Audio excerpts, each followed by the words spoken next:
10 20 50 गिन के लेला हो न मरिया है छोरा आजम गढ़िया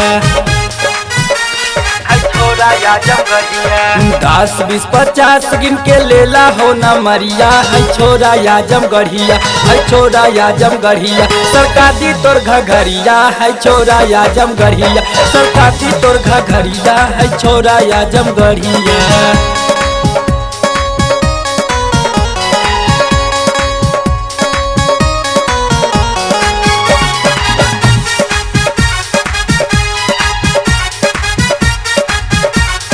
बोला बोला गोरी तोहर के तना बादाम हो तू हो कुछ कहा बुता बेनु बनी काम हो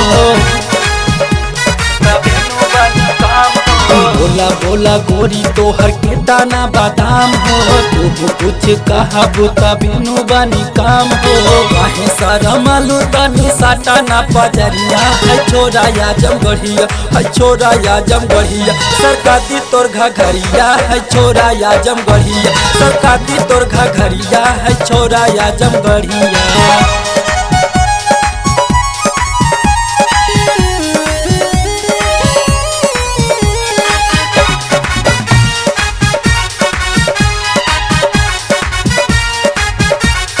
लेबू 500 की लेबू 2000 तोहरे पेटी कल बाटे सब करना जरिया लेबू 500 की लेबू 2000 तोहरे पेटी कल बाटे सब करना जरिया सतीश मनोज संगे हो जा सारे करिया है छोरा आजम गढ़िया है छोरा आजम गढ़िया सरकारी तोर घघरिया है छोरा आजम गढ़िया सरकारी तोर घघरिया है छोरा आजम गढ़िया।